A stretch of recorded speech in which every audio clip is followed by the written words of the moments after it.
Hello जी, नमस्कार। स्वागत है आप सभी लोगों का आपके अपने चैनल दिशा साइंस क्लासेस पे। मैं ब्रिजेश कुमार आप सभी का स्वागत करता हूं। आइए जी, जल्दी से आ जाइए आप सभी लोग। हम आ चुके हैं जी। हाँ, आज के क्लास में हम लोग बात करेंगे फिर से कल के आगे हम लोग बात करेंगे। हम लोग कल जो है बिल्कुल बताइए कहाँ तक पढ़ लिए थे। सिमेट्री आप लोगों को समझा दिए थे कि सिमेट्री क्या होता है। भ्रूणीय स्तर आज पढ़ना है, इम्ब्रियोटिक ना जी, इम्ब्रियोटिक लेयर के बारे में आज हम लोग समझेंगे। हाँ, मेरे साथ सभी बहुत सारे बच्चे जुड़ चुके हैं। सभी को गुड इवनिंग है जी। हाँ, गुड इवनिंग, गुड इवनिंग। जैसे हाँ, बहुत सारे, अरे बाल बाल, ये क्या बात है जी। किशन कुमार और सनकी और निशु कुमार, मनीष कुमार, सफिया खान और बहुत सारे, निखिल कुमार जी। राधे राधे सभी को, राधे राधे, गुड इवनिंग सभी को। जल्दी से आइए। और आज हम लोग भ्रूणीय स्तर को समाप्त करेंगे। और पिछले क्लास में जो हम लोग पढ़े थे सिमेट्री लाइन ना जी, सिमेट्री पढ़े थे। क्या सिमेट्री में आपको कोई दिक्कत है? बिल्कुल दिक्कत होना ही नहीं चाहिए। मैंने एकदम सिंपल भाषा में आपको बताया था सिमेट्री क्या होता है ना जी। एक पार्ट दूसरे पार्ट को ओवरलैप कर दे, उसी को क्या कहेंगे? सिमेट्री कहेंगे जी। गुड इवनिंग, गुड इवनिंग सभी को, गुड इवनिंग है। एक बार शेयर कीजिए और अपने दोस्तों को जोड़िए, जल्दी से जोड़िए अपने दोस्तों को। जी हाँ, बहुत बढ़िया। जी हाँ जी, सिमेट्री की बात हम लोग किए थे। 2 प्रकार के सिमेट्री था या 3 प्रकार के? जल्दी से बताइए। अगर आपको याद है तो आप बस हमको इतना बताइए कि सिमेट्री जो पढ़े थे उसका प्रकार कितना था। 2 था या 3 था? 2 प्रकार का या 3 प्रकार का? जल्दी से बताइए जी हमें। हाँ सही सर जी, दिक्कत नहीं है, बिल्कुल दिक्कत नहीं होनी चाहिए। हाँ हाँ जी, हमू बानी सर क्या नाम है जी आपका? आप कैसे हैं सर? बहुत अच्छे हैं जी। हाँ निखिल कुमार, बहुत अच्छा, no doubt, no doubt sir. ठीक है जी। हाँ, 3 प्रकार के होते हैं सिमेट्री लाइन। कितने प्रकार के? 3 प्रकार के होते हैं जी। हाँ, कौन कौन होते हैं 3 प्रकार में? राधे राधे जी, राधे राधे सभी को, राधे राधे सभी को, गुड इवनिंग। बहुत बढ़िया, सभी के आंसर आ रहे हैं। 3 प्रकार के होते हैं, ठीक है। हाँ, अब एक बार आप लोग बता दीजिए कि ऑडियो और वीडियो की क्वालिटी कैसी है। हाँ, ऑडियो की क्वालिटी कैसी है? क्या आपको मेरी आवाज़ प्रॉपर तरीके से सुनाई पड़ रही है? हाँ बिल्कुल, हाय जी, हाय। चलिए, आप कैसे हैं जी? हम अच्छे हैं जी। आप कैसे हैं एक बार हमें जरूर बताइएगा कि आप सभी लोग कैसे हैं, ठीक है। हाँ ठीक है जी, बढ़े आगे, बहुत बढ़िया। एक बार जो है हम लोग फिर से इसी जंतु में आ गए हैं ना जी। हाँ, इसी प्लांट किंगडम में बात करेंगे जी। इसी प्लांट किंगडम में बात करेंगे। सॉरी, प्लांट किंगडम नहीं ना जी, ये चैप्टर नंबर 4 है और ये है एनिमल किंगडम। ओहो, ये जंतु जगत हम लोग पढ़ रहे हैं। और जंतु जगत में आज हम लोग पढ़ेंगे कि भ्रूणीय स्तर के आधार पर वर्गीकरण किया गया ना जी। हाँ, भ्रूणीय स्तर पर। आवाज बहुत अच्छा आ रहा है गुरुजी, वाह, बहुत बढ़िया, फाइन फाइन फाइन। चलिए चलिए स्टार्ट करें। अब एक बार आप लोग शेयर कर दीजिए अपने दोस्तों के पास, एक बार शेयर कर दीजिए। जहां जहां जिस ग्रुप में आप जुड़े हुए हैं उस ग्रुप में आप एक बार शेयर कर दीजिए। हाँ जी, राधे राधे जी, राधे राधे इम्तियाज। हाँ, और ये सम्मित, असम्मित और द्विपास, ये 3 प्रकार था किसका? सिमेट्री का। चलिए, हम सम्मिति की बात किए थे। सम्मिति 3 प्रकार के, कितने प्रकार के? 3 प्रकार के। एक है असम्मित ना जी, एक है असम्मित, दूसरा था और ये सम्मित। क्या था? और ये सम्मित। और तीसरा जो था, हाँ तीसरा क्या था जी? तीसरा था, बताइए जल्दी से। हाँ, आप ही लोग बताएंगे, हम नहीं बताएंगे। द्विपार्श्व सम्मित था। क्या था?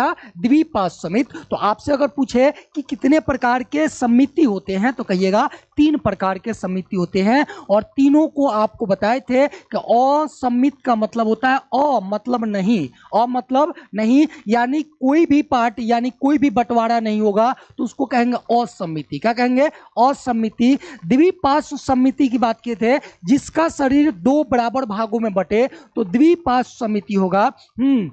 और उससे अधिक भागों में बटे तो हाँ, तो उसको हम कहेंगे अरीय समिति। मैथ का क्लास कब से होगा सर? सर जी आ चुके हैं, ठीक है, जल्दी से स्टार्ट हो जाएगा मैथ का क्लास, ठीक है। हाँ, बहुत जल्दी से। तो बड़े, अब बात कर लेते हैं कि आज हम लोग किस किस टॉपिक पे बात करेंगे ना जी। आज हम लोग किस किस टॉपिक पे बात करेंगे तो सबसे पहले तो हम लोग समझेंगे कि भ्रूणीय स्तर होता क्या है ना जी। भ्रूणीय स्तर होता क्या है, इम्यूनियोटिक लेयर क्या होता है। आपसे अगर इंग्लिश में बात करें तो हम लिखेंगे इम्यूनियोटिक।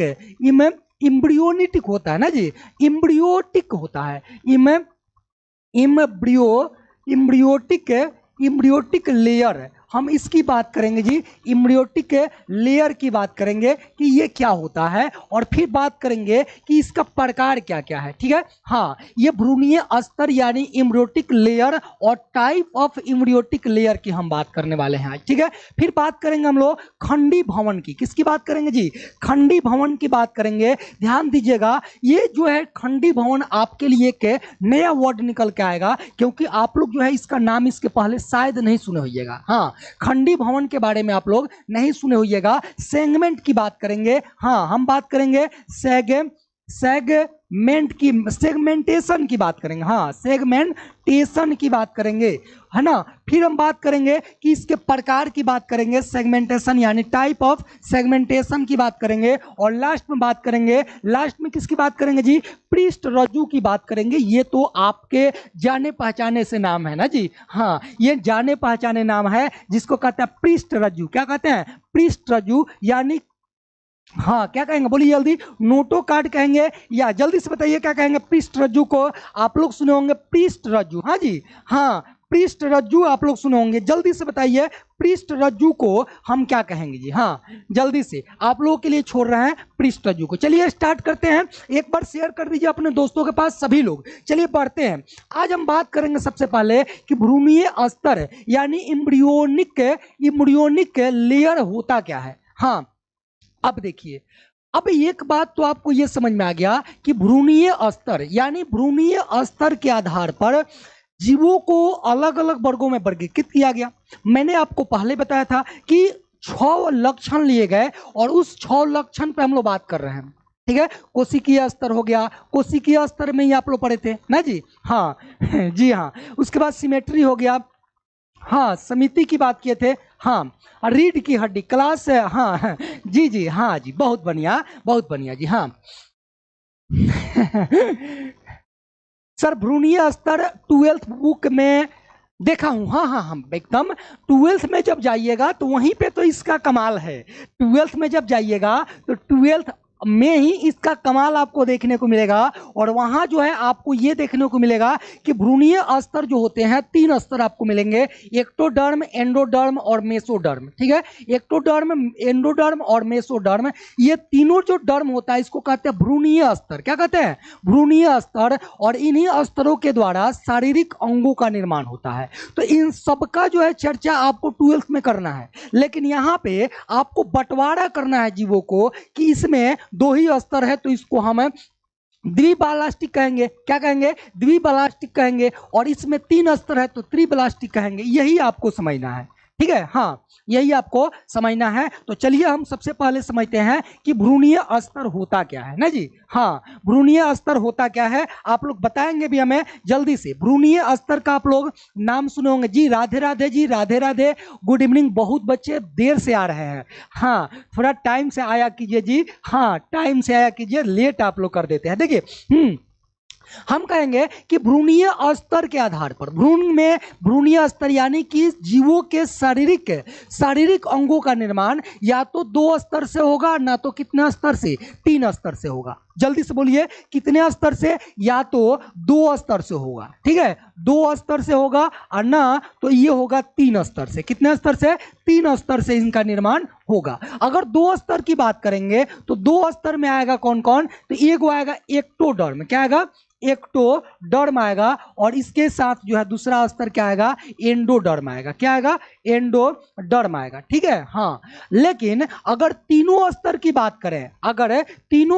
बात करें, तो ये दोनों तो रहेगा ही रहेगा, ये दोनों तो रहेगा ही रहेगा। और इसके साथ इधर से एक और रहेगा आपको, मीजोडर्म या मेसोडर्म। कहीं कहीं आपको मिलेगा मीजोडर्म या मिलेगा मेसोडर्म। ठीक है, हाँ, मेसोडर्म मिलेगा। तो ये 3 जो है 3 स्तर हो जाएंगे। अब ध्यान दीजिएगा, 3 स्तर है। कितने स्तर है? 3 स्तर है। एक है एक्टोडर्म, दूसरा है एंडोडर्म और तीसरा है मेसोडर्म। अगर इसमें से 2 ही स्तर मिलकर के अगर जीवों का निर्माण कर रहा है तो उसको हम कहेंगे द्विस्तरीय। क्या कहेंगे? द्विस्तरीय प्राणी, यानी कि उसको कहेंगे डिप्लोब्लास्टिक। क्या कहेंगे? डिप्लोब्लास्टिक। अंग्रेजी में क्या बोलेंगे? डिप्लोब्लास्टिक कहेंगे। लेकिन अगर वहीं पे ये तीनों स्तर मिलकर के शारीरिक अंगों का निर्माण करता है तो वहां क्या कहेंगे, त्रिस्तरीय प्राणी है। क्या है, त्रिस्तरीय प्राणी है, यानी ट्रिप्टोब्लास्टिक है, ट्रिप्लोब्लास्टिक है। समझ गए आप लोग? हाँ समझ गए जी। गुड इवनिंग, गुड इवनिंग सभी को, गुड इवनिंग। समझिए पहले, हाँ ठीक है। अब ये बात समझ में आ गया, दो ही स्तर है तो डिप्लोब्लास्टिक, और तीन स्तर है तो ट्रिप्लोब्लास्टिक। कोई दिक्कत नहीं होना चाहिए जी, नहीं होना चाहिए। तो आइए एक बार लिख लेते हैं, ठीक है। हाँ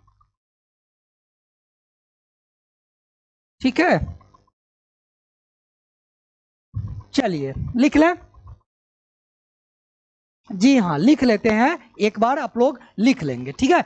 चलिए लिखिएगा, साथ साथ आप कहिएगा, हाँ जल्दी से। आप क्या, सर ये इसका प्रकार है। हाँ हाँ, इसका प्रकार ही मैं बता रहा हूँ। हाँ, एक ट्रिप्टोब्लास्टिक हो जाएगा, ट्रिप्लोब्लास्टिक, और एगो ड्यूप्लास्टिक। हाँ, इसकी प्रकार ही है जी। और किस आधार पर बांटा गया, तो एक्टोडर्म, मेसोडर्म और एंडोडर्म, ये जो स्तर है, इस स्तर के उपस्थिति के आधार पर तो इसको बांटा गया। हाँ ठीक है, चलिए ठीक है जी, ठीक है। हाँ बहुत बढ़िया। सर ये कौन से बोर्ड के हैं, बिहार बोर्ड हम लोग कर रहे हैं जी। ये कौन से बोर्ड के हैं सर, ये बोर्ड है बिहार बोर्ड। हाँ बिहार बोर्ड की पढ़ाई चल रही है। सही है सर क्या, हाँ क्या सही है मेरा। जी जी, चलिए चलिए, हम कहेंगे भ्रूणीय स्तर के आधार पर जीवों को कितने वर्गों में बांटा गया, तो कहिएगा भ्रूणीय स्तर के आधार पर, भ्रूणीय स्तर के आधार पर, स्तर के आधार पर, आधार पर प्राणियों को, प्राणियों को दो वर्गों में, कितने वर्गों में, दो वर्गों में विभाजित किया गया। कितने वर्गों में, दो वर्गों में विभाजित किया गया, ठीक है। कितने वर्गों में विभाजित किया गया जी, तो कहिएगा दो वर्गों में विभाजित किया गया, ठीक है। हाँ किया गया। ये जो भ्रूणीय स्तर होते हैं जी, ये अगर हम बात करेंगे कि भ्रूणीय स्तर जो होते हैं, ये भ्रूणीय स्तर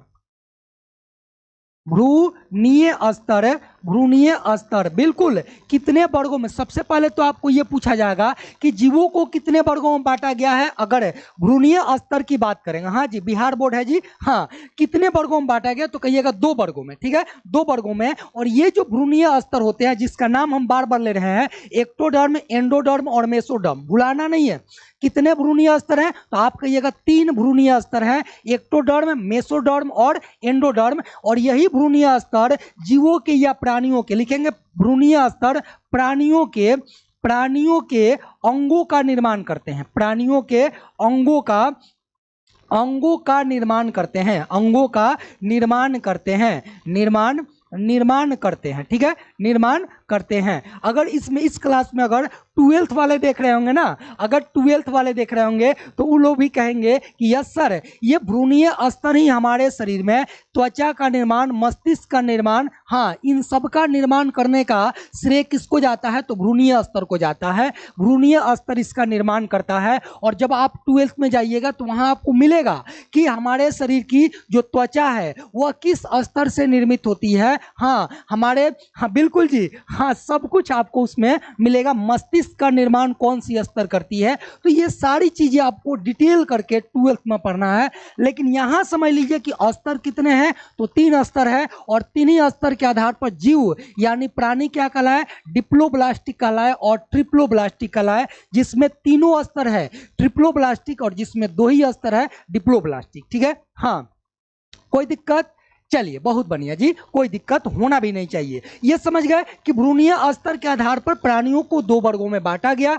और ये भ्रूणीय स्तर प्राणियों के अंगों का निर्माण करते हैं, यानी यही भ्रूणीय स्तर मस्तिष्क, त्वचा, हृदय, है ना जी, इन सब का निर्माण कौन करेंगे, तो ये भ्रूणीय स्तर के द्वारा होता है। हम लोग अपने टॉपिक से नहीं भटकेंगे, ठीक है, अपने टॉपिक से नहीं भटकेंगे। हम फिर आते हैं अपने पॉइंट पे, और जहां पे हम बात कर रहे हैं कि भ्रूणीय स्तर के प्रकार, क्या भ्रूणीय स्तर के प्रकार। और मैंने आपको बताया कि भ्रूणीय स्तर कितने प्रकार के होते हैं जी।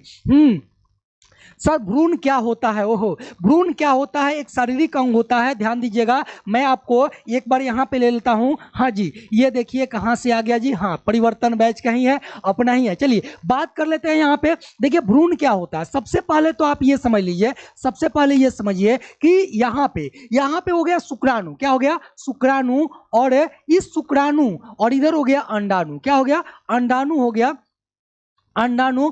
और ये दोनों का होता है संलयन। दोनों का क्या होता है? दोनों का होता है संलयन। और यहां पे बनता है जाइगोट। क्या बनता है जी? जाइगोट बनता है। आप लोग सभी लोग जानते होंगे, यहां पे बनता है जाइगोट। और इस जाइगोट, यह जो जाइगोट जो होता है, इस जाइगोट का एक संरचना में, यानी कि ये जो है भ्रूण में चला जाता है, ठीक है। हाँ, इसके बाद होता है भ्रूणोद्भव। क्या होता है? भ्रूणोद्भव। और भ्रूण का निर्माण होता है, ठीक है, भ्रूण का निर्माण होता है। और यही भ्रूण जो है, यही भ्रूण के बारे में हम लोग पढ़ रहे हैं, ठीक है। हाँ, यहां से होगा भ्रूणोद्भव होगा। और 1 मिनट, भ्रूण बनने की प्रक्रिया रुकिए जी, ये तो क्या क्या आ जाता है चलिए, हाँ अब बात कर लेते हैं। चलिए,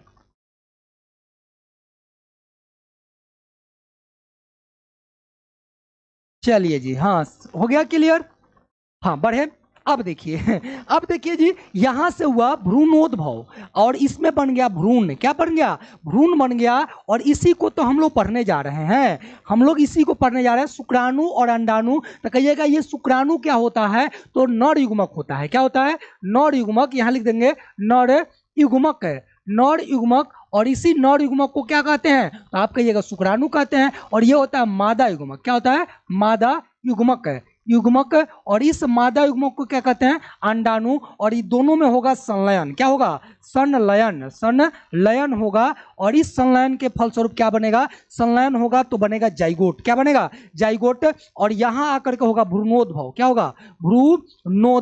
भ्रूणोद्भव होगा। और भ्रूणोद्भव क्या है? तो भ्रूण बनने की प्रक्रिया भ्रूणोद्भव कहलाती है। क्या कहलाती है? भ्रूणोद्भव। उसके बाद बनेगा भ्रूण। क्या बनेगा? भ्रूण बनेगा। और उस भ्रूण में 3 स्तर पाए जाएंगे या तो 2 स्तर पाए जाएंगे, ठीक है। हाँ, यहां पर या तो 2 स्तर होंगे, समझिए, ध्यान समझिएगा। इसमें या तो 2 स्तर मिलेंगे और ना तो कितने स्तर मिलेंगे? तो कहिएगा 2 मिलेगा और ना तो मिलेगा 3 गो, है ना जी। 2 मिलेगा और ना तो मिलेगा कै गो? 3 गो। यानी कि अगर हम बात करें इस तरह से लेयर की, ठीक है। हाँ, तो इस तरह की अगर हम बात करें, ये लेयर बन गया, ठीक है।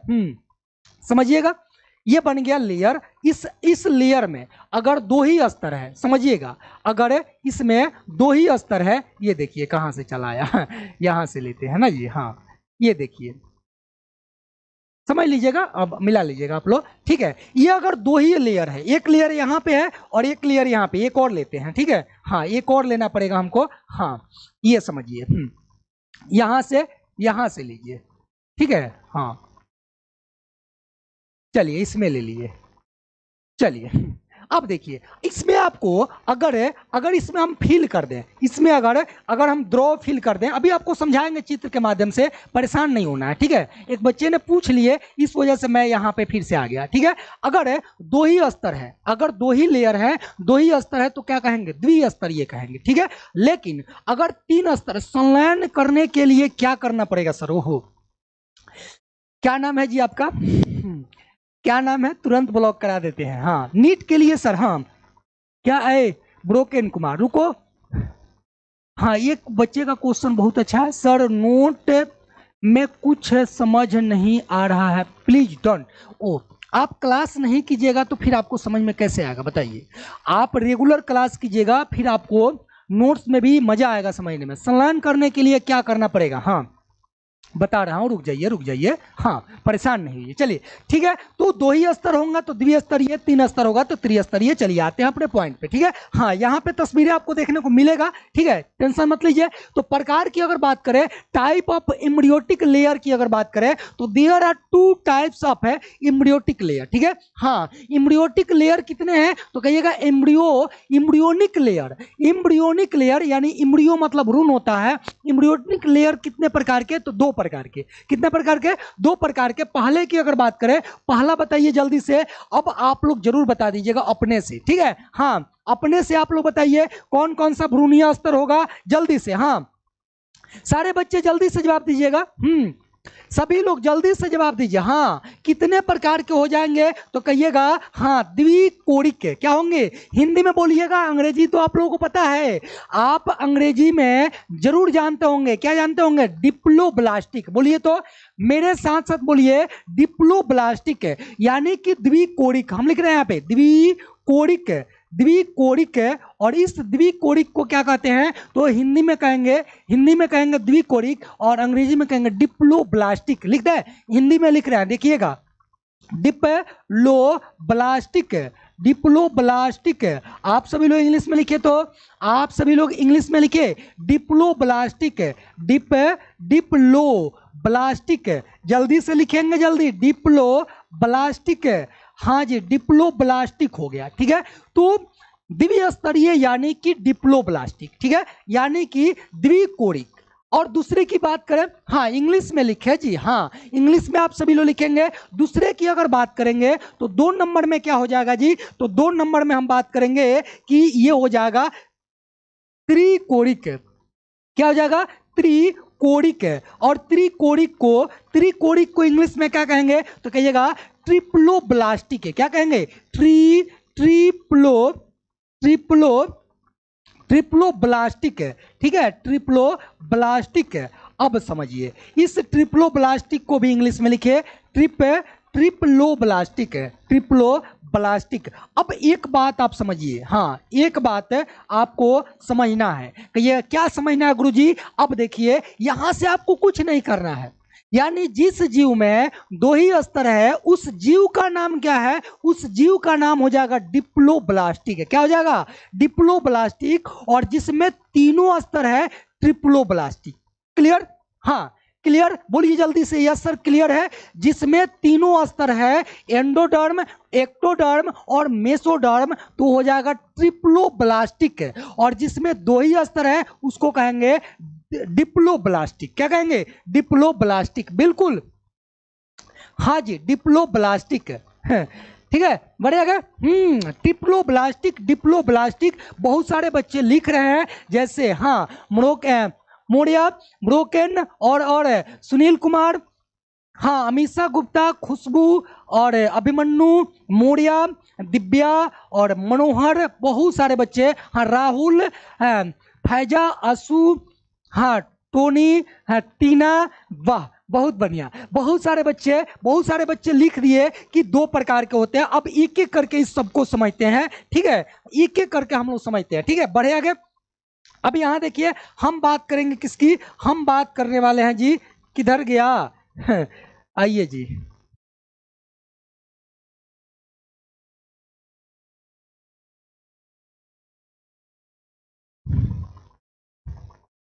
हाँ हाँ हाँ हाँ, चलिए बहुत बढ़िया। हाँ 2 प्रकार के होते हैं जी, 2 प्रकार के, हाँ 2 ही त्रिकोणिक। हाँ कहीं आपको कोणिकी मिलेगा, द्विकोणिकी और त्रिकोणिकी, कोई दिक्कत नहीं है, वहां पे इंग्लिश रहेगा, आप मार दीजिएगा, ठीक है। वैसे आपसे नहीं पूछा जाएगा, है ना जी, हाँ कोई दिक्कत नहीं है, उतना से आप परेशान नहीं हुई है, ठीक है। ठीक है, ये बोर्ड को क्या हो गया? चलिए थोड़ा देर वेट कर लीजिएगा। ठीक है, हाँ ये थोड़ा सा थक गए हैं।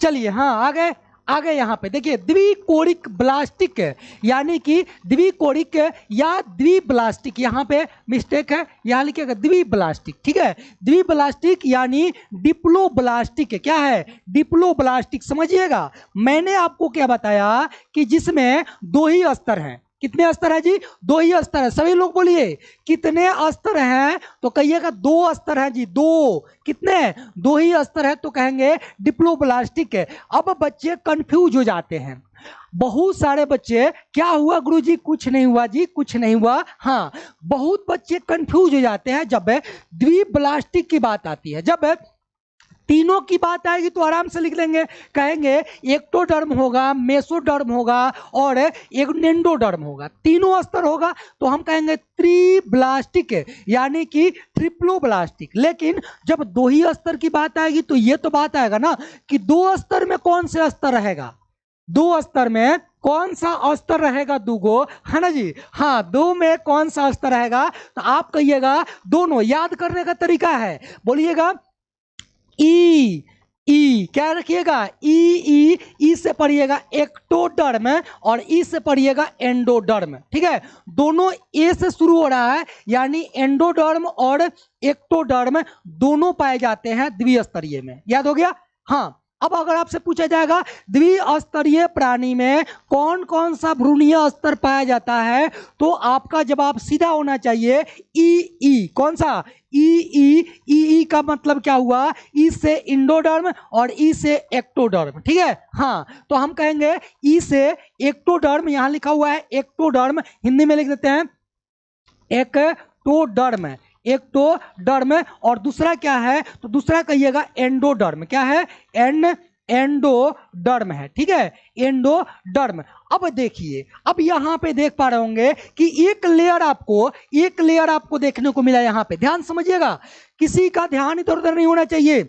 यहां पे जो बाहरी लेयर है, देखिए यहां पे जो बाहरी लेयर है बच्चा जी, ये सबसे जो बाहरी लेयर है, देखिएगा ये जो बाहरी लेयर है जिसको कलर किया गया है। ठीक है, हाँ, ये जो बाहरी लेयर है, इस बाहरी लेयर को, इसको हम क्या कहें, तो इसको हम क्या कहें, जल्दी से बोलिए, तो इसी का नाम है, देखिए इसको हम कहेंगे एक्टोडर्म। क्या है, एक्टोडर्म। और एक्टोडर्म के बाद ये जो रेड वाला है, जो आपको ये रेड दिखाई दे रहा है, रेड के बाद जो ये कलर है, ये वाला है क्या चीज, तो ये है एंडोडर्म। लेकिन ये वाला जो हिस्सा है पूरा खाली पड़ा हुआ है, पूरा जो हिस्सा क्या है, खाली पड़ा हुआ है, यानी कि मेसोडर्म नहीं पाया जाता है। क्या नहीं पाया जाता है, मेसोडर्म नहीं पाया जाता है। इस मेसोडर्म के जगह पर मीसोगिलिया, क्या है, मीसोगिलिया, यहां लिखा हुआ है, देखिएगा हिंदी में लिख देते हैं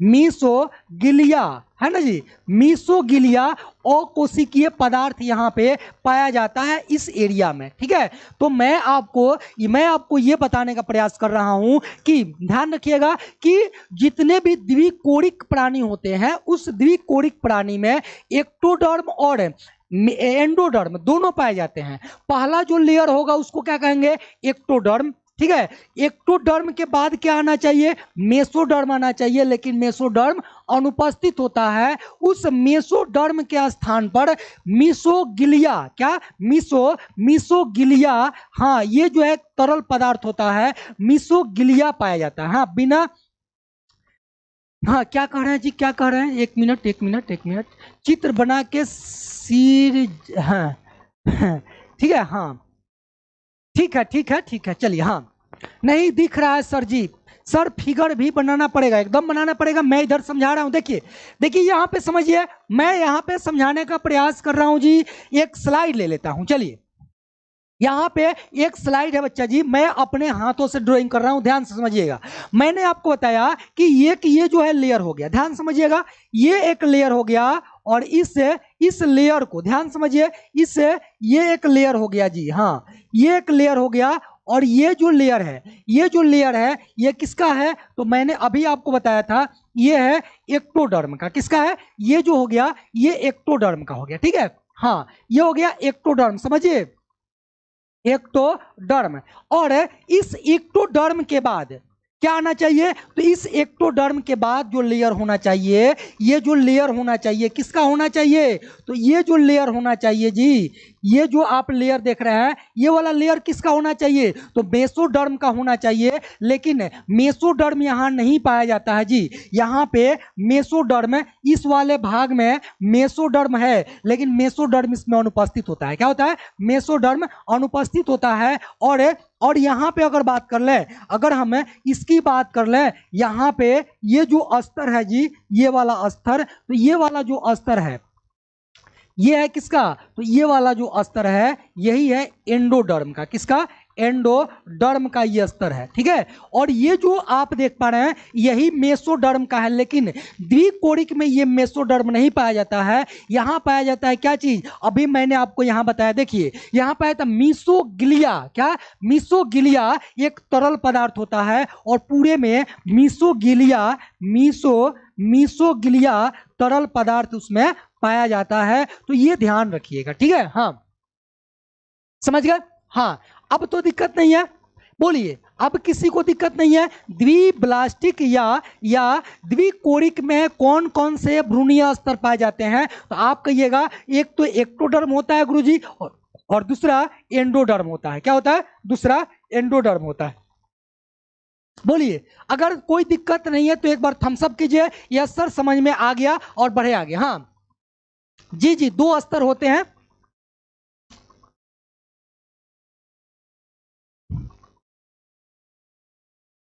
हाँ हाँ, चलिए बढ़े आगे। हाँ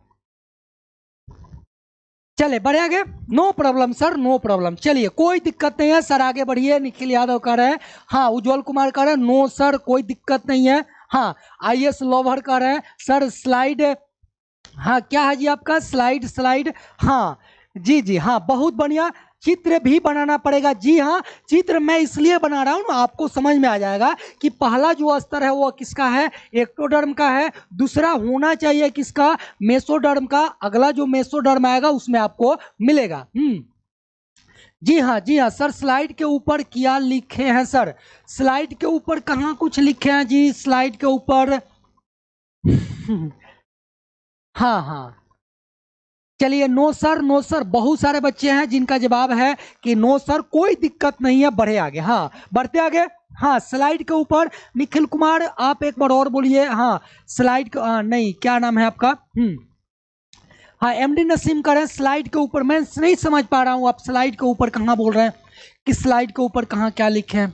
चलिए हाँ ठीक है, बढ़ते हैं, नो प्रॉब्लम। चलिए बढ़े आगे। अब बात कर लेते हैं, देखिए त्रिकोणिक है। अब बात समझिए, मैंने आपको क्या बताया था, इसका परिभाषा तो लिखबे नहीं किए जी, हाँ, इसका परिभाषा नहीं लिखिएगा, द्विकोणिक का नहीं लिखिएगा जी।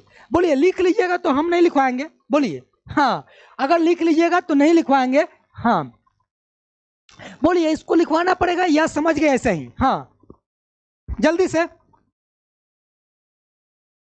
चलिए एक दो लाइन लिख लेते हैं, एक दो लाइन लिख लेंगे इसमें। हाँ क्या जाता है, एक दो लाइन लिखिएगा, ज्यादा नहीं लिखवाएंगे। हाँ दो तीन लाइन लिखिएगा। हाँ मैंने आपको क्या बताया इसमें कि ऐसे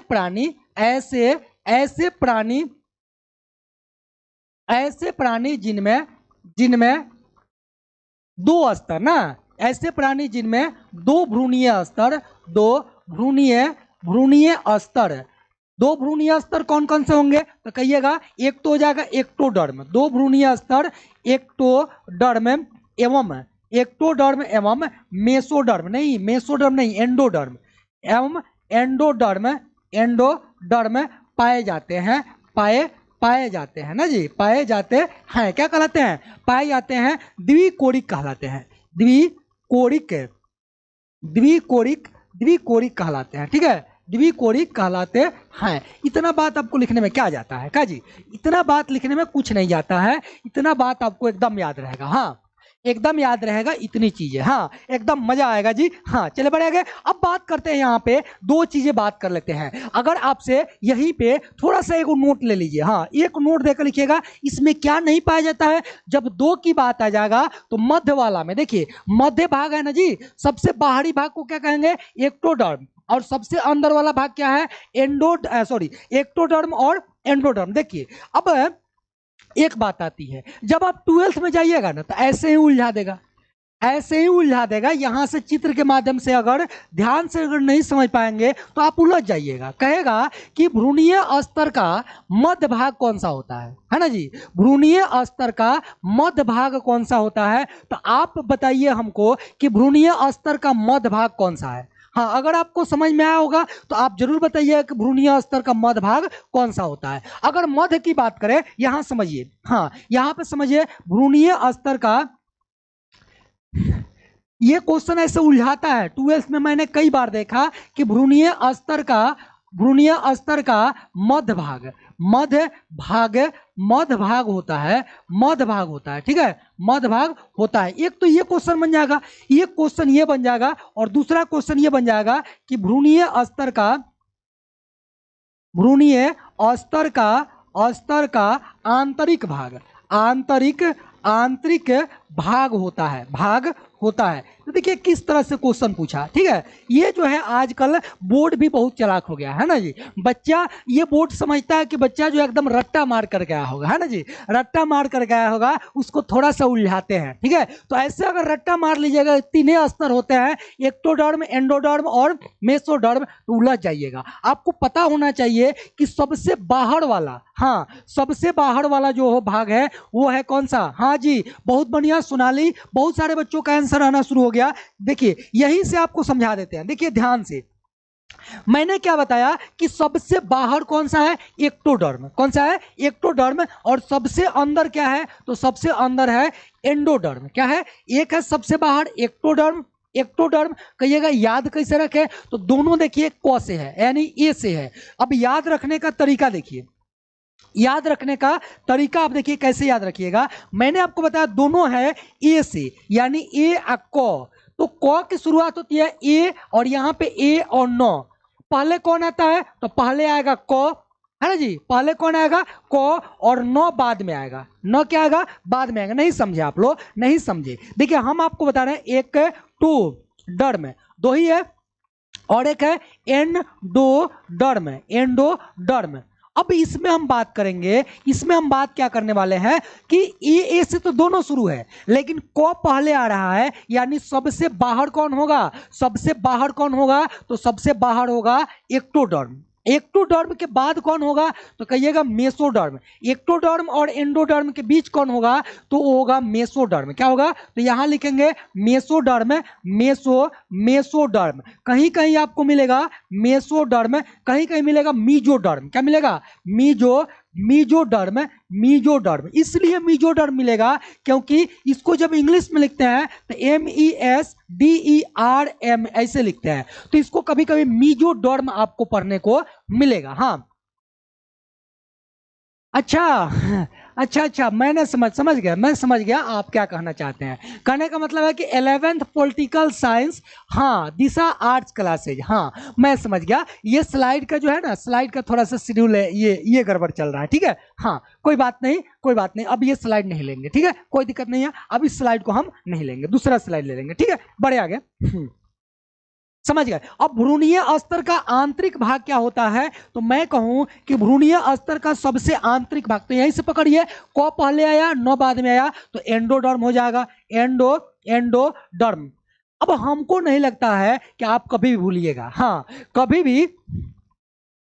कभी भी आप सर याद रखने के लिए ट्रिक बताइए, मैंने यही बता रहा हूं, हाँ यही तो मैं बता रहा हूं, हाँ, एंडोडर्म और एक्टोडर्म और मेसोडर्म, ठीक है। चलिए बढ़े आगे। अब बात करते हैं, यहां पे ध्यान समझिएगा, हाँ आगे बढ़ते हैं। अब बात करते हैं त्रिकोणिक ट्राइब्लास्टिक यानी ट्रिप्लोब्लास्टिक की बात करते हैं। किसकी, ट्रिप्लोब्लास्टिक की बात करते हैं, यानी तीनों स्तर पाया जाना चाहिए। कौन सा स्तर, तीनों स्तर पाया जाना चाहिए। ये तो उसी का है जी, देखिए इसमें फिर से लग गया वही चित्र, ये जो है चित्र गलत है जी, हाँ ये चित्र गलत है, इसको आप क्रॉस करते हैं यहाँ पे, ठीक है। इस चित्र को अगले पे समझा रहा हूं, ठीक है। हाँ, एंडोडर्म का भाग है, अंदर वाला भाग एंडोडर्म, हाँ याद हो गया गुरुजी, एकदम याद होगा, काहे नहीं याद होगा, हाँ ठीक है।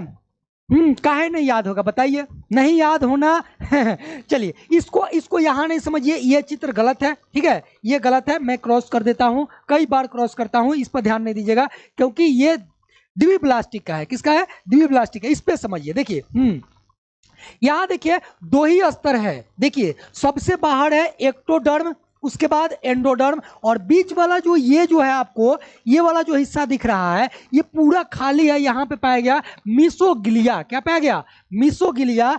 और इधर आप देखिए, इधर देखिए, यहां पे देखिए कि सबसे बाहर हो गया एक्टोडर्म, उसके बाद हो गया एंडोडर्म, और बीच वाला जो हिस्सा है ये खाली नहीं है, यहां पाया गया मेसोडर्म। क्या पाया गया?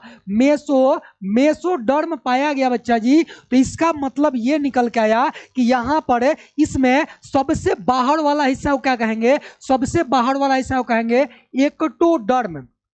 एक्टोडर्म है। उसके बाद वाला जो भाग है, उसके जो बाद वाला भाग है, ये वाला भाग, इसको क्या कहेंगे? तो इसको कहेंगे मेसोडर्म। क्या कहेंगे? मेसोडर्म है। और मेसोडर्म के बाद वाला जो हिस्सा है इसको क्या कहेंगे? तो आप कहिएगा इसी को कहेंगे एंडोडर्म। क्या कहेंगे? एंडोडर्म कहेंगे। तो इस तरह से 3 स्तर हो गए। कितने स्तर हो गए?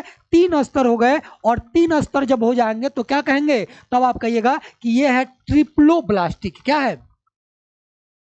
हाँ, क्या है सर? एंडोडर्म। हाँ, ये को लड़का हाँ, ये जी जी हाँ, तीनों स्तर पाया जाएगा। ठीक है। हाँ, रुकिए, मैराथन लीजिए गुरुजी, मैराथन लीजिए। पहले आप समझिए। हाँ, पहले आप समझिए। ठीक है। हाँ, मैराथन के फेरे में पड़े हुए हैं। हाँ, ठीक है, ले लेंगे ठीक है जी। हाँ, हो गया, चलिए समझिए। समझ गए?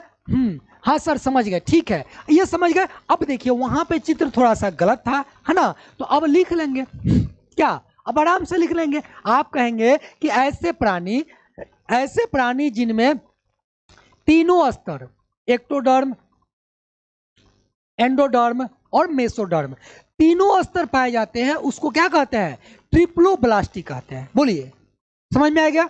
लिख लेंगे, कोई दिक्कत नहीं है। परिभाषा को आराम से लिख लेंगे। आपसे पूछेगा ट्रिप्लोब्लास्टिक क्या है? ट्रिप्लोब्लास्टिक प्राणी, ऐसे बहुत कम बार पूछा हुआ, डायरेक्टली पूछा हुआ है कि निम्न में ट्रिप्लोब्लास्टिक प्राणी है। ठीक है, ऐसे। सर इसमें लिक्विड भरा होता है सर? तरल पदार्थ होता है। हाँ, तरल पदार्थ होता है। यहाँ आप देखे रहे ना? हाँ, मिसोगिलिया क्या है? तो यहाँ पे तरल पदार्थ भरा होता है। हाँ, तीनों स्तर है ना जी, तीनों स्तर है। तो जहां पर मिसोडर्म नहीं है, उस मिसोडर्म के स्थान पर कुछ ना कुछ होगा, है ना? जैसे मान लीजिए कि एक लेयर यहाँ पे है, एक लेयर यहाँ पे है, और बीच वाला लेयर गायब है, तो बीच में कुछ ना कुछ होना चाहिए। तो वहां पे एक अर्ध तरल द्रव है। ठीक है। हाँ, समझ में आ गया सर? आगे चलते हैं। ठीक है। हाँ हाँ, लिख लेंगे जी। आप लोग उतने भी कमजोर नहीं लगते हैं। हाँ, उतने भी कमजोर स्टूडेंट आप नहीं लगते। हाँ, आपकी तैयारी मजबूत है, एकदम स्ट्रांग है, आप लिख लेंगे। हाँ, चीजों को समझ जाते हैं ना? इन सब का क्या फायदा होता है सर? ओहो, इन सब का क्या फायदा होता है सर? देखिए, मैंने आपको बताया ये जो भ्रूणीय स्तर होते हैं ना, अंगों का निर्माण करते हैं। चलिए 12th क्लास में मैं आपको बताऊंगा कि ये जो एक्टोडर्म होते हैं, एंडोडर्म होते हैं, यही क्या करते हैं? मस्तिष्क, त्वचा, बाल, है ना, इन सभी अंगों का निर्माण कौन करते हैं? तो यही भ्रूणीय स्तर से तो होता है। ये भ्रूण के अंदर जो है, भ्रूण के अंदर जब माँ के गर्भ में जब शिशु विकसित होता है, विकास करता है, उस समय अंगों का जो निर्माण होता है यही स्तर करता है। ठीक है। इसी स्तर के द्वारा वो शिशु के शारीरिक अंगों का निर्माण होता है, इसलिए ये ज्यादा फायदेमंद है। ठीक है। हाँ, ठीक है। हाँ हाँ जी जी, हाँ जी, समझ गए। हाँ जी, बढ़ते आगे। अब बात करते हैं यहाँ पे, हाँ, खंडी भवन। ध्यान दीजिएगा, खंडी भवन क्या होता है, सेगमेंटेशन क्या होता है। ठीक है। हाँ, आप लोग बहुत सारे जीवों को देखे हुए, जैसे अब एग्जाम्पल एगो लेते हैं चेरा का। किसका एग्जाम्पल लेते हैं? चेरा का। देखे हैं केचुआ को? देखे आप लोग? चेरा वही जो आप बरसात के मौसम में जो है हम लोग के घर के आसपास जो है निकल जाते हैं। देहात से जो लोग होंगे, अब जो लोग महलों में रहते होंगे, टाइल्स में दिन भर जो है टाइल्स लगा हुआ होगा घर में, और आंगन में और द्वार पे जो है पूरा जो है एकदम फर्श लगा हुआ फर्श होगा, तो उन लोगों को पता नहीं होगा। लेकिन हाँ, जो ग्रामीण क्षेत्र से होंगे, जो लोग गांवों में रहते होंगे, खेतों गोड़ा में जाते होंगे, तो बरसात के पानी में आप लोग देखे होंगे, बरसात में वहां से चेरा निकलता है ना जी। हाँ, चेरा निकल जाता है, और वो चेरा जो है उसका शरीर क्या होता है? कई खंडों में खंडित होता है। ठीक है, कई खंडों में खंडित होता है। और ऐसे ऐसे, अब ऐसे तो बताएंगे नहीं। हाँ, कई खंडों में क्या होता है? तो कहिएगा ऐसे कई खंडों में ये खंडित होता है। ठीक है, कई खंडों में खंडित होता है, और उसका प्रत्येक खंड का पुनरावृत्ति होता है। प्रत्येक खंड का क्या होता है? पुनरावृत्ति होता है। हाँ जी, और उसी को हम क्या कहते हैं? उसी को कहते हैं उसी को कहते हैं खंडी भवन। क्या कहते हैं? खंडी भवन। यानी कि हाँ देखे हैं सर जी, देखे हैं बहुत सारे बच्चे, आप सभी लोग जिस तरह से ग्रामीण क्षेत्र से हैं, एकदम बिल्कुल हम भी ग्रामीण क्षेत्र से हैं, तो आप लोग भी देखे हैं, हम भी देखे हैं। बहुत सारे जीव जंतु होते हैं जिनका शरीर जब ऊपर से वो लोग चलते हैं तो लगता है कि उनका शरीर जो है कई खंडों में खंडित है ना जी। जैसे वो घर में जो माला नहीं पहनते हैं, माला जो पहनते हैं, वो माला जो है कई खंडों में, उसका जो गुड़िया होता है, गुड़िया कई खंडों में खंडित होता है, वैसे जीवों का शरीर भी कई खंडों में खंडित होता है। और हाँ, चेरा का दूसरा नाम है, मैं नहीं जानता हूँ, हाँ मैंने देखा है सर, हाँ आप बताइएगा, ठीक है। तो इन खंडों का पुनरावृत्ति होता है और इसी को हम क्या कहते हैं? इसी को कहते हैं हम लोग, जी हाँ जी सर, हम देहात से हैं। चलिए खंडी भवन समझ गए, बोलिए समझ गए खंडी भवन? चलिए जी, हाँ हाँ हाँ, सारे बच्चे देखे होंगे है ना जी। हाँ, पापा की परियां नहीं देखी होंगी, हाँ ठीक है। हाँ, शेर शेर सभी शेर देखे होंगे। हाँ, मैं ग्रामीण क्षेत्र से हूँ सर, मैंने देखा है, हाँ जी सभी लोग देखे होंगे, ऐसा कुछ भी नहीं है। हाँ चलिए ठीक है, जो लोग नहीं देखे हैं मैं आप लोगों को समझाने का प्रयास कर रहा हूं, चित्र भी आपको बता दूंगा कि चित्र कैसा होता है, ठीक है। यस सर, यस सर, ठीक है। अब बात कर लेते हैं खंडी भवन होता क्या है। तो मैंने आपको बताया कि प्राणियों का शरीर, कुछ प्राणियों का शरीर आंतरिक, ध्यान से देखिएगा, ऊपर से देखने पर यानी बाह्य तरीका से, जैसे अब मान के चलिए कोई प्राणी है, इसको लेते हैं, ये जो कलम है एक प्राणी मान लेते हैं, ऊपर से देखने पर इसका शरीर खंड खंड में दिखाई दे रहा है, लेकिन अंदर से इसका खंड खंड नहीं है।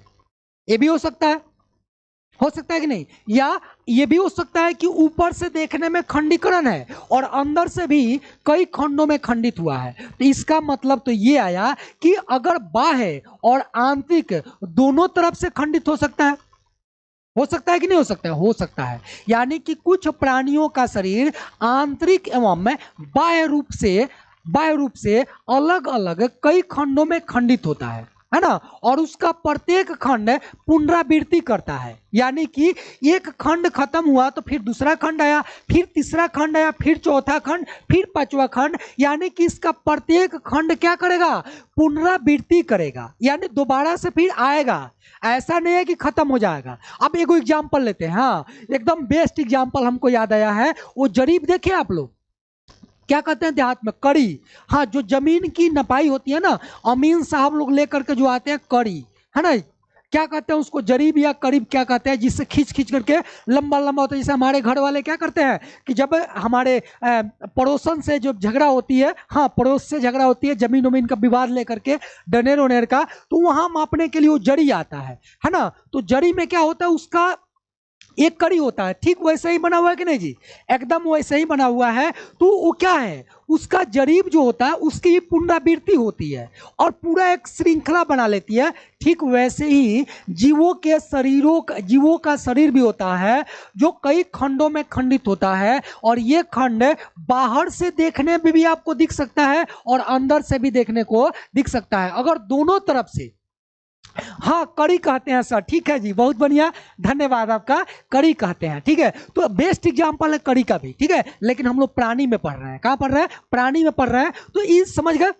अब दोनों तरफ से होगा या एक तरफ से होगा तो ये वर्ग में आ जाएगा, यानी कि इसका प्रकार हो गया। यानी कि इसको हम कह सकते हैं वास्तविक, और क्या कह सकते हैं? वास्तविक कहेंगे और आभासी कहेंगे। क्या कहेंगे? वास्तविक और आभासी। सर अब ये कड़ी क्या होता है? मैंने अभी जी आप ही लोग के देहाती जो है मछली पकड़ने में किया जाता है। कड़ी का उपयोग मछली पकड़ने में किया जाता है। अरे बिट्टू कुमार, जमीन मापने वाला सर, हाँ हाँ, जमीन मापने वाला, वही कड़ी की बात करते हैं, ठीक है। हाँ चले बढ़ते हैं, खंडी भवन को लिख लेंगे सभी लोग, हैं ठीक है, लिखेंगे। कुछ प्राणियों, सभी प्राणी में नहीं होगा, सभी प्राणी में ये नहीं होगा, कुछ ही होगा जिसकी बात करेंगे हम लोग। कुछ प्राणियों जी हाँ हाँ, कड़ी क्या होता है सर? हाँ हाँ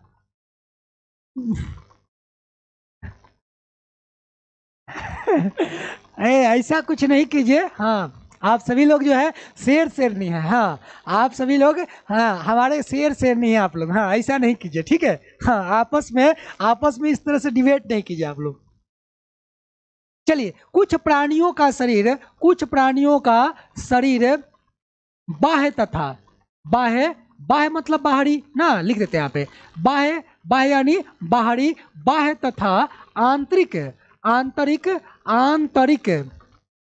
बाह्य तथा आंतरिक का मतलब समझ में आ रहा है? आंतरिक का मतलब होता है अंदर से ना जी। बाह्य तथा आंतरिक दोनों तरफ से, दोनों तरफ है, दोनों तरफ से खंडित होते हैं ना जी। दोनों तरफ से विभाजित होते हैं, लिखते हैं। दोनों तरफ से विभाजित, विभाजित, विभाजित होते हैं, विभाजित होते हैं। तथा इसका प्रत्येक खंड, तथा इसका खंड, तथा इसके खंडों की पुनरावृत्ति होती है ना। तथा इसके खंडों की पुनरावृत्ति, पुनरावृत्ति का मतलब समझ रहे होंगे, यानी कि खंड एक समाप्त हुआ तो फिर दूसरा खंड आ ही जाएगा, जैसा कि यहाँ पे दिख रहा है। पुनरावृत्ति होती है, हाँ। जिसे क्या कहते हैं? जिसे खंडी भवन कहा जाता है, खंडी भवन कहा जाता है, क्या कहते हैं इसको? तो इसी को हम क्या कहते हैं? खंडी भवन कहा जाता है। और हाँ जी ठीक है, खंडी भवन कहा जाता है। खंड का मतलब क्या होता है सर? खंड का मतलब होता है विभाजित हो जाना, टुकड़ा हो जाना, ठीक है। हाँ, यानी या सीधे लिखेंगे, जैसे में लिख लेंगे, जैसे में लिखेंगे, जैसे केचुए का, जैसे केचुआ का शरीर, केचुआ का शरीर कई खंडों में खंडित होता है, कई खंडों में खंडित होता है, ठीक है, खंडित होता है। समझ गए? बोलिए, समझ गए जी? हाँ हाँ हाँ हाँ सर जी, एक दिन मैराथन ले लीजिए। हाँ आलोक कुमार, हाँ, एक के शॉट है, एक के शॉट। हाँ हाँ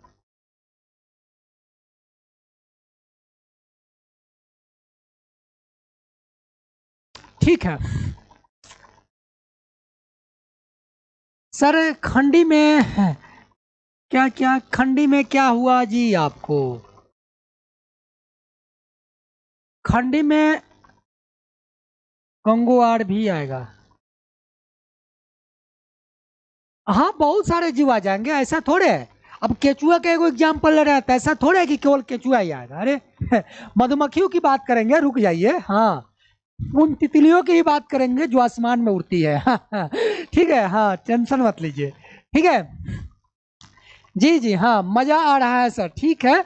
हाँ, ऐसे ही इंजॉय करते हुए पढ़ना चाहिए। हाँ, क्या टेंशन लेना है ना, ये पुनरावृत्ति होती है। हाँ हाँ जी गुरुजी, टेस्ट वाह भी ठीक है जी। हाँ, बाह्य और आंतरिक दोनों तरफ से विभाजित होते हैं, ठीक है। जैसे हमने यहाँ पे केंचुआ को लिया, और आगे चलिए हम प्रकार बता रहे हैं आपको, वहां पे भी क्लियर हो जाएगा, ठीक है। अब खंडी भवन के प्रकार की बात करेंगे तो ये दो तरह के होते हैं। कितने तरह के? दो तरह के होते हैं। एक होता है वास्तविक, क्या होता है? एक होता है वास्तविक।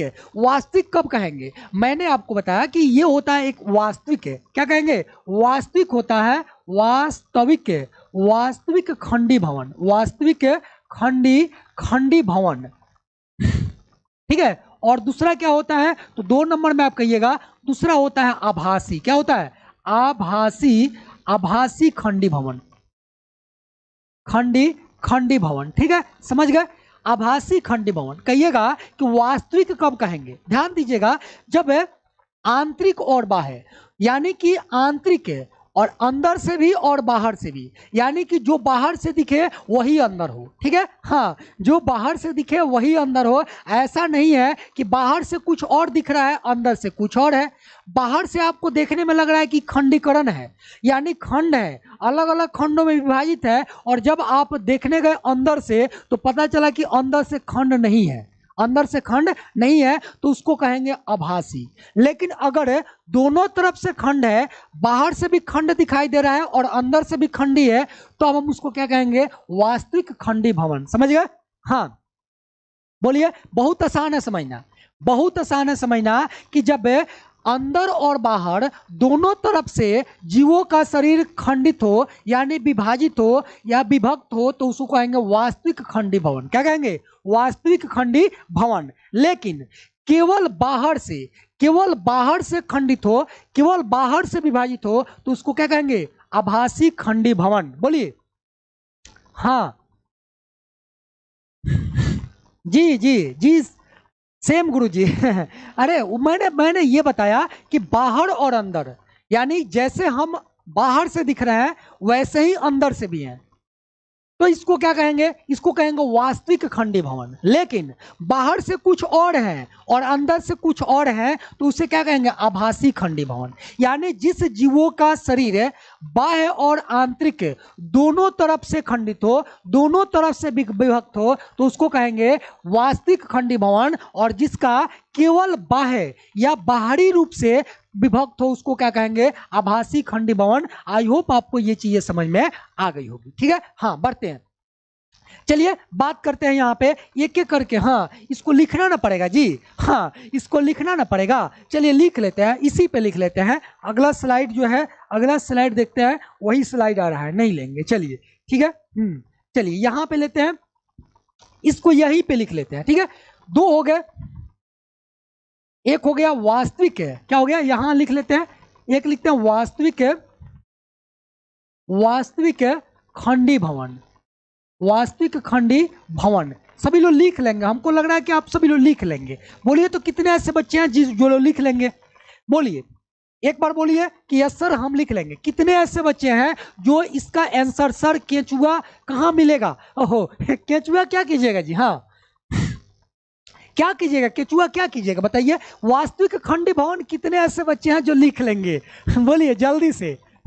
चलिए 5 मिनट लगेगा, अभी 10 मिनट। चलिए वास्तविक खंडी भवन की अगर बात करें बच्चा जी, तो मैं आपको बताया कि ऐसे प्राणी जिनका शरीर अंदर और बाहर, हाँ अंदर और बाहर दोनों तरफ से खंडित हो। ठीक है, तो एक का परिभाषा लिख लेता हूं, दूसरा आप लिख लीजिएगा। ठीक है, हाँ चलिए लिखेंगे, जब किसी प्राणी का, जब किसी प्राणी का शरीर, जब किसी प्राणी का शरीर अंदर एवं अंदर यानी बाह्य एवं आंतरिक, हाँ वही बात लिख रहे हैं, बाह्य एवं आंतरिक दोनों तरफ से, आंतरिक दोनों तरफ से, दोनों तरफ से विभक्त दोनों तरफ से विभक्त हो उसे क्या कहेंगे? तो उसे ही तो कहेंगे वास्तविक खंडी भवन। क्या कहेंगे? वास्तविक खंडी भवन कहेंगे। बोलिए यस और नो जल्दी से, क्या कहेंगे? वास्तविक खंडी भवन, उसी को कहेंगे जी, हाँ इसी को कहेंगे वास्तविक खंडी भवन। बिल्कुल जी, हाँ अगर उदाहरण की बात करें वास्तविक खंडी भवन की, तो जो आप केचुआ देखते हैं उदाहरण की अगर बात करें तो जो उदाहरण में हम लेंगे केचुआ, किसकी बात करेंगे? केचुआ जो देखते हैं, केचुआ का शरीर जो होता है अंदर और बाहर दोनों तरफ से खंडित होता है, तो अतः जो है ये कैसा है? तो कहिएगा वास्तविक खंडी भवन का एग्जाम्पल है। ठीक है, हाँ बहुत बढ़िया। तो एक बार आप लोग लिख लीजिए दूसरा का, तो जल्दी से आप सभी लोग कह रहे हैं कि यस सर लिख लेंगे, तो इसी के साथ आप दूसरा नंबर लिख लेंगे। दूसरा नंबर में मैंने क्या बताया था? आभासी। क्या बताया था? आभासी खंडी भवन, आभासी खंडी भवन। जल्दी से लिखिए तो आभासी खंडी भवन को, आभासी खंडी भवन क्या होता है? तो कहिएगा कि जब किसी प्राणी का शरीर केवल बाह्य ना जी, केवल बाह्य मतलब बाहरी, केवल बाह्य रूप से क्या हो? विभाजित बाह्य रूप से विभाजित हो, उसे क्या कहेंगे? उसे ही तो कहेंगे आभासी। क्या कहेंगे? आभासी खंडी भवन, ठीक है, आभासी खंडी भवन कहेंगे उसी को, क्या कहेंगे, आभासी खंडी भवन कहेंगे। जी हाँ, अगर बात करें इसके एग्जाम्पल की, अगर इसके एग्जाम्पल की बात करें, जल्दी से बोलिए, अगर उदाहरण की बात करें, उदाहरण की बात करें तो उदाहरण में क्या आएगा, चपटा कृमि, क्या आएगा, चपटा कृमि। और चपटा कृमि किस संघ के अंतर्गत आता है, तो कहिएगा प्लेटी हेलमिंथीज के संघ के अंतर्गत, क्या, चपटा कृमि, ठीक है, चपटा कृमि। और संघ की बात करें कि ये किस संघ में आएगा, ये चपटा किस में आएगा, तो प्लेटी हेलमिनथीज, प्लेटी हेलमिनथीज संघ के अंतर्गत ये आता है, ठीक है। हाँ, ये किसके अंतर्गत आएगा, तो कहिएगा प्लेटी हेलमिनथीज संघ के अंतर्गत आता है। हाँ चलिए, बहुत बढ़िया, चलिए बढ़े आगे। चलिए एक थोड़ा सा 2 मिनट का समय लेंगे, उसके बाद क्लास को हम समाप्त करेंगे, ठीक है। हाँ, यहीं पे रोक देंगे। अब यहाँ बात कर लेते हैं जी, यहाँ हम बात करेंगे पृष्ठ रज्जु नोटोकार्ड की। देखिए सबसे महत्वपूर्ण, अब अपनी बात पे आते हैं जहां पर हम लोग हैं ना जी। हाँ, जिसमें चपटा क्या होता है, चापुट, चपटा क्या होता है, चापुट, यानी कि ये चपटा जो कृमि होता है वह किसी सतह से चपटे हुए यानी चपके हुए रहता है। चपटा नहीं समझते हैं, जैसे अगर एक ये क्या कहते हैं, मिट्टी हो गया ना, मिट्टी को गीला कर दीजिए, क्या कर दीजिए, गीला कर दीजिए। और गीला करने के बाद उसको क्या कीजिए, जैसे ये सतह हो गया, ये हाथ जो है ये सतह है, इस सतह पर क्या कीजिए, ऐसे मार दीजिए, ठीक है। तो इस पर चिपक गया तो क्या हो जाएगा, चपटा हो गया। वैसे ही जो है ये जो कृमि होते हैं चपटे होते हैं, कैसे होते हैं, चपटे होते हैं, और ये किसी सतह से चिपके हुए रहते हैं, ठीक है। किसके अंतर्गत आते हैं, तो कहिएगा प्लेटी हेलमिनथीज संघ के अंतर्गत आते हैं, ठीक है। अब आ गया पृष्ठ रज्जु यानी नोटोकार्ड, क्या आ गया, नोटोकार्ड। और यहां देखिए नोटोकार्ड, बिल्कुल जी, नोटोकार्ड क्या होता है, तो कहिएगा यह एक जो है छड़ाकार संरचना होती है, क्या होती है, जी हाँ, छाड़ाकार संरचना होती है, छड़ के समान संरचना होती है, जो किसका भाग है, चपटा क्या होता है जी, हाँ चपटा मैंने बता दिया, हाँ चिपका हुआ सर, हाँ बिल्कुल, सटा हुआ, बिल्कुल, हाँ ऐसे तो बच्चे हैं हमारे क्लास में जो एकदम जो है तोड़ करके समझा देते हैं। मैंने बताया कि चपटा हुआ यानी चिपका हुआ, एक बच्चा कह रहा है सटा हुआ, क्या बात है जी। हाँ, ऐसे बच्चे क्लास में होने चाहिए, चपटा कृमि बिल्कुल होने ही चाहिए, तब तो मजा आएगा। हाँ चलिए, ये पृष्ठ रज्जु क्या होते हैं, तो ये जो है अंतः कंकाल के भाग होते हैं, क्या होते हैं, अंतः कंकाल के भाग होते हैं। कहिएगा अंतः कंकाल क्या होता है, तो हमारे शरीर का जो है, शरीर का जितनी भी, हाँ ये जो बेस है, जो खड़ा है, शरीर जो खड़ा है वह अंतः कंकाल पर ही खड़ा है। और उस अंतः कंकाल का एक बेस्ट एग्जाम्पल क्या है, हड्डी, क्या है, हड्डी। और इसको हम लोग नेक्स्ट क्लास में पढ़ेंगे कि अंतः कंकाल क्या होता है। और एक बात ध्यान रखिएगा, हमारे शरीर के कुल भार का 50% जो वजन है वह किससे बना हुआ है, तो कहिएगा कंकाल से बना हुआ है। किससे बना हुआ है, कंकाल से बना हुआ है ठीक है, हाँ जी, ठीक है। तो हम लोग, मजा आ रहा है सर, एकदम मजा आएगा निखिल कुमार, ऐसा कुछ भी नहीं है। तो पृष्ठ रज्जु समझ गए, और इसी में हम लोग आएंगे कार्डेटा। और यहाँ देखिए नोटो कार्ड है, और वैज्ञानिकों ने यहीं से जो है इसको चेंज किया। तो इसी के साथ आज क्लास को हम लोग करेंगे समाप्त, इसको फिर से कल हम लोग पढ़ेंगे, ठीक है, यहीं से स्टार्ट करेंगे, ठीक है। हाँ चलिए, ठीक है, बहुत बहुत धन्यवाद आप सभी लोग का, आप सभी लोग जुड़े रहे इतने देर तक। हाँ, हिंदी का क्लास कब शुरू होगा सर अभी नहीं है ना, आएंगे तो क्लास शुरू हो जाएगा, ठीक है। और जो लोग भी बच्चे कोर्स में अभी तक इनरोल नहीं हुए हैं, जल्दी से जा करके इनरोल हो जाइए, ठीक है। हाँ, हमारे जो है ऑफिस का ये नंबर है, आप लोग जा देखिए, स्लाइड नहीं है, हाँ यहाँ पे है। और इस नंबर पे आप जो भी आपको क्यूरी है, जो भी आपको पूछना है, इस नंबर पे कॉल करके आप पूछ सकते हैं, ठीक है। हाँ, कोर्स में ज्वाइन हो सकते हैं। वैसे तो ये जो है ये तो आर्ट्स का है ना जी, हाँ ये आर्ट्स का स्लाइड है। और नसीम यही बात हमसे बार बार पूछ रहे थे कि स्लाइड के ऊपर क्या लिखे है, ठीक है। तो ये गलती से आ गया था, ठीक है, ये गलती से आ गया था, ठीक है ठीक है। हाँ, और आर्ट्स वाले भी जुड़ सकते हैं, कोई दिक्कत नहीं, आर्ट्स का भी क्लास चलता है, ठीक है। हाँ, तो आर्ट्स वाले सर जो पढ़ाए थे ना, वही यहाँ पे स्लाइड आ गया था, ठीक है। मिलते हैं कल के क्लास में, हंसते रहिए, मुस्कुराते रहिए और एंजॉय करते रहिए। और पर डे एकदम 4 बजे एकदम एक्यूरेट टाइम पे आप सभी लोग आइएगा, ठीक है। तो चलिए मिलते हैं कल के क्लास में, धन्यवाद।